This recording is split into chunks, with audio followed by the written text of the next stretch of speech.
All right, so this is Pietros Maneos from the Maneos Compounding Machine, and I wanted to do another Loom video. I really like the setup with me on the screen and then the full screen shared. So what I wanted to do today is to discuss two of the quotations that I begin every Seeking Alpha monthly update with. And this one here is a penny saved is just a penny earned. Unless, of course, you double that penny every day for 30 days, which is then $5,368,709.12.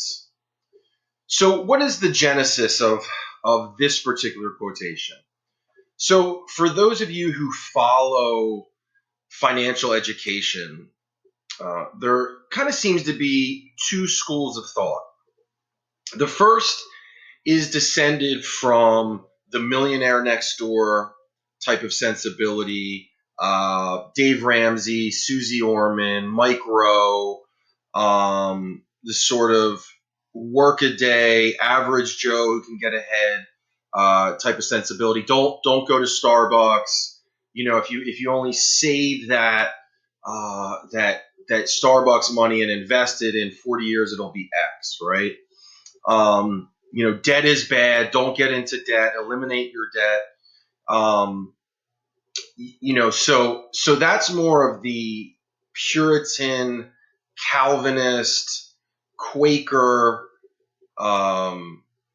financial worldview. Now, there's another worldview, which is I would say, in direct contrast to this, which is you're not going to save your way to wealth. Go out and earn. It's an abundance mentality.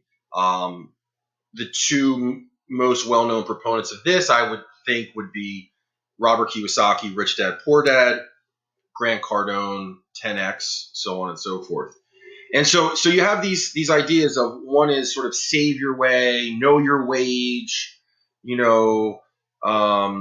sort of scrounge your way to wealth. And the other is take action, build abundance, build yourself prosperity now, so you don't have to worry what that restaurant bill is, or if you're having coffee, or what kind of car you're driving. You have so much wealth that it can become almost irrelevant to those sort of decisions. So this actually is a commentary on both, because I've followed all of them, and I have.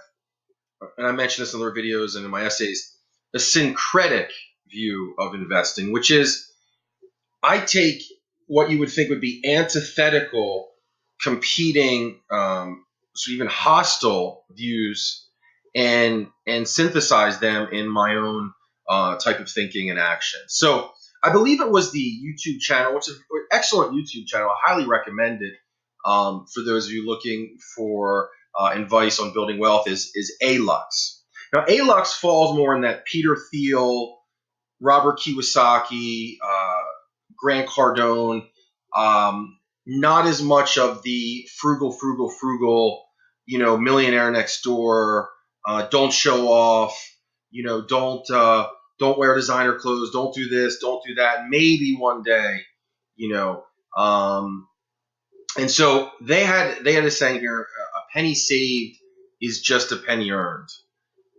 So they're contradicting that sort of Ben Franklin, millionaire next door worldview. But I'm also influenced by compounding and frugality as well. And so it's sort of a repost to that: a penny saved is just a penny earned, unless, of course, you double that penny every day for 30 days. So meaning, if you're able to be frugal, but then you're able to compound at high rates of return, you don't necessarily need a lot of capital to be very, very wealthy.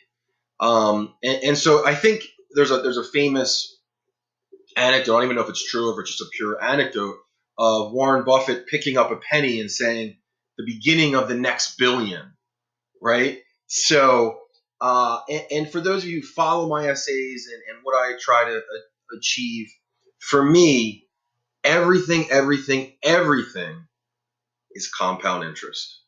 So the fact is, if I can save $1,000 and then I can invest it and multiply it over and over and over, that's how you get fantastically rich. So this is just kind of a fun play on those two competing theories, if you will, and and it just goes back to my sort of Warren Buffett sensibility of he actually, one of his Berkshire letters, I think, called it "The Joys of Compounding," and there's a financial education book that is phenomenal. I believe it's called "The Joys of Compounding" by Gautam. I can't remember his last name. And towards the end of the book, it's either, I want to say, chapter 32, chapter 33. He has a paragraph on compound interest. Excuse me, not a paragraph, a chapter on compound interest. And it's absolutely phenomenal. I would recommend that chapter almost above anything written on investing and wealth creation. It's that good. And that book isn't as well known as others, more like the Jack Bogles and J.L. Collins' Simple Path to Wealth, but it's a phenomenal book in financial education. But just back to the compounding, this is a book I'm actually reading now, which I'm very much enjoying.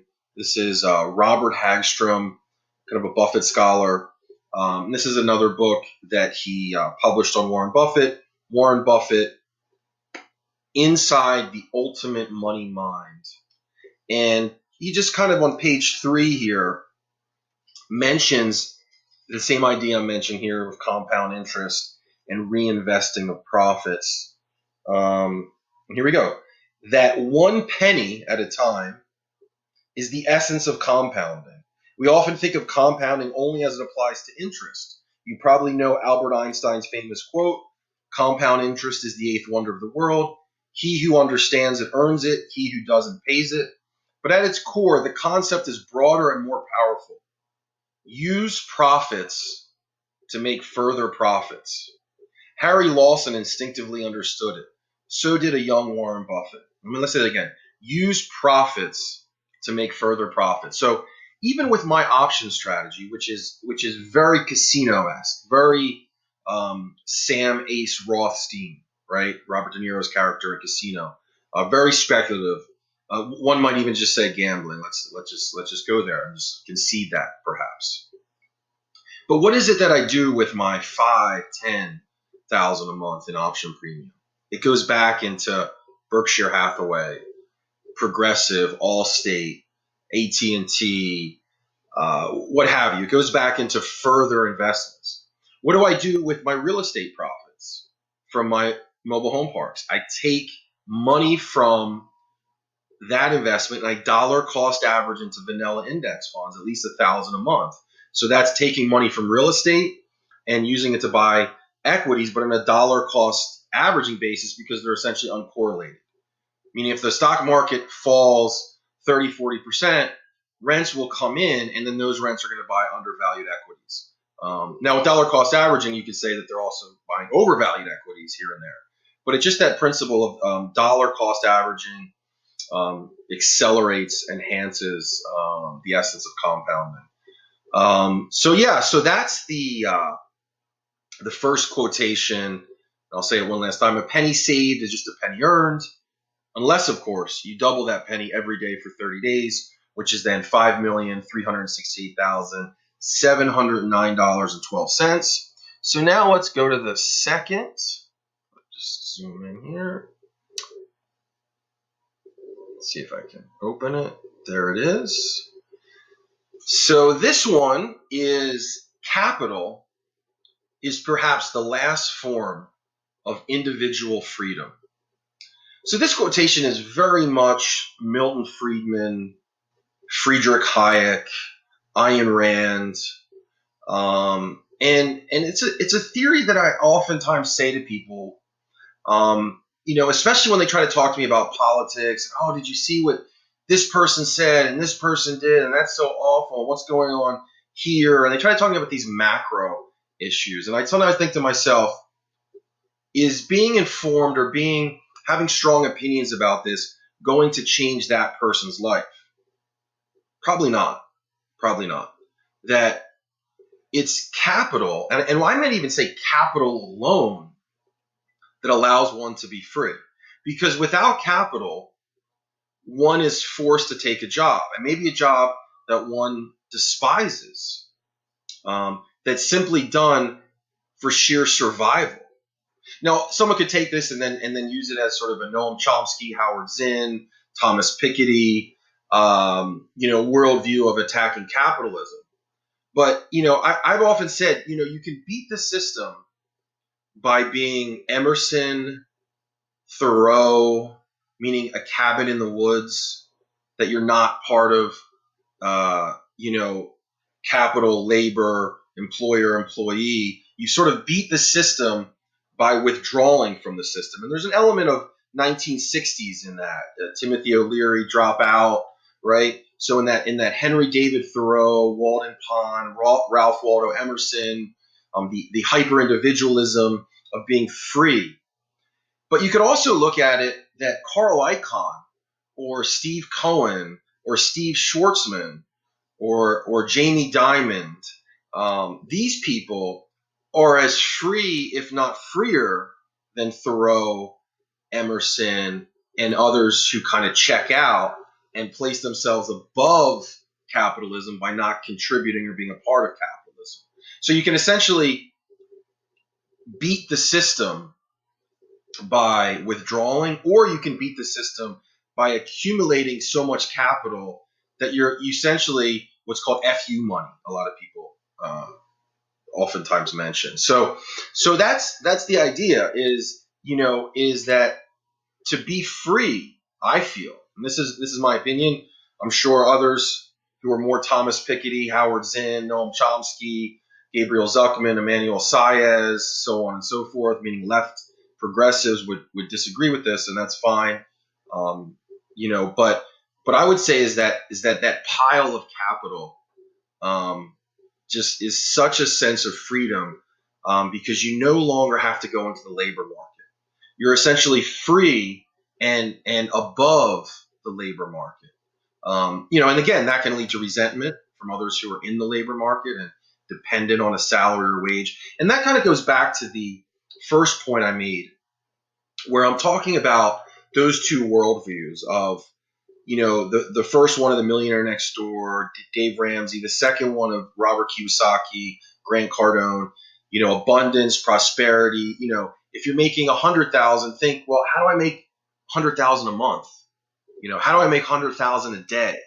That's certainly a different mentality than know your wage, know your place in the world, stay in your lane, so on and so forth. So this is an interesting, again, capital is perhaps the last form of individual freedom, and it's not only something I'm saying as a form of philosophy. It's something I live, with my real estate investments, again, that I've learned from Kiyosaki and Cardone how to play that game, and with my equity investments that I've learned from Charlie Munger, Warren Buffett, Munish Pabri, Guy Spier, you can go on and on, Templeton, Lynch, you can just keep kind of mentioning famous investors. And so knowing how to play that game and knowing how to win at both games has given me the ability at 41 years old to not be part of the job market, to not ever have to put together a resume. Now, that can change in the future. Certain things that happen negatively, that could change that, of course. But just where it stands today is I feel that I've beaten the system through the accumulation of capital. Let me say it again. I've beaten the system through the accumulation of capital. And it actually makes me think of an HBO movie I saw a long time ago. And it's a line. It was the HBO movie Gotti, on the gangster John Gotti, and they had beaten the government's case, and he's about to get in to his car, and he looks at his, I think it was underboss Sammy Gravano or Frank DeChico, I forget who he was saying, and he looked around, all these people cheering that he beat the government's case, and he said, "You know why they love me? Because I'm beating the same system that's fucking them every day," right? So I'm beating the same system that's fucking them every day. So And that's again, that's the sort of premise of this. And then the question becomes, well, how do you do it legally, right? How do you beat the system legally? How do you accumulate capital? And there's the beautiful part about living in today's age is there's so much information available from people who have done it, and people who have basically started businesses, learn how to invest in the stock market, in real estate. Understand, that passive in portfolio is where you want to be, not earned income. You want to flee and run from earned income, essentially. That debt, not for consumption, but for real estate, is a beautiful thing. And so yeah, I mean, I just think it's the greatest time to be alive with regard to that, because 100 years ago, could you have access to Carnegie Mellon, Rockefeller, people that Onassis, fellow Greek, probably not. But there's people now. Now again, then there's a whole thing of, oh, this person is a charlatan. This person is they didn't get rich from investing. They got rich from selling courses. But a lot of those people are nobodies. A lot of those people are nobodies who, I'll use a term from the great late Harold Bloom. A lot of those people are resentniks, which is a term that Harold Bloom used often with regard to literature. But I would say the common term in popular culture is hater, but I would use the term resentniks, because there's a lot of really good information out there, whether it's books, whether it's podcasts, YouTube channels. And so that's one of the things I do. I'm in a constant state of learning, constant state of, okay, I need to watch this Patrick Bet David video. Oh, I need to watch this A-Lux video. Oh, I need to watch this Robert Kiyosaki video, and constantly learning and educating myself, and not always agreeing. I'm not going to agree. Like, for example, I think Robert Kiyosaki is wrong about stocks. I think Warren Buffett is right about stocks, and Robert Kiyosaki is wrong. But he taught me the real estate game, and he's completely right about real estate, and also Bitcoin, I feel, as well.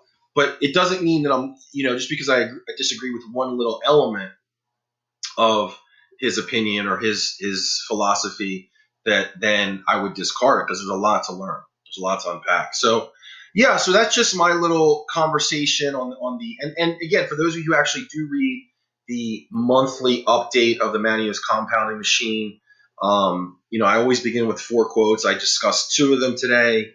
Maybe I'll do another video on the other 2. Want to thank the great genius Roman Payne, author of The Wanderess, who put these little graphics right here together for me. Really appreciate that.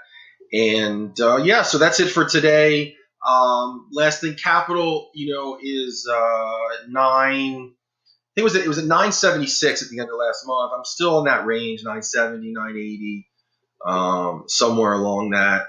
And yeah, so that's where it stands. We have how many days left? Let's see. Today is Wednesday, May 26th. So we're getting close to the end of the month. So the monthly letter is done for the most part, and I'll be posting that at the end of the month. But yeah, we're in that same range, 975, 976, 980. Excited to break that million in equity. So there's more in real estate, which I don't even include, and in Bitcoin, which I don't even include. I just kind of track my equity gains there. So anyways, take care. Ciao.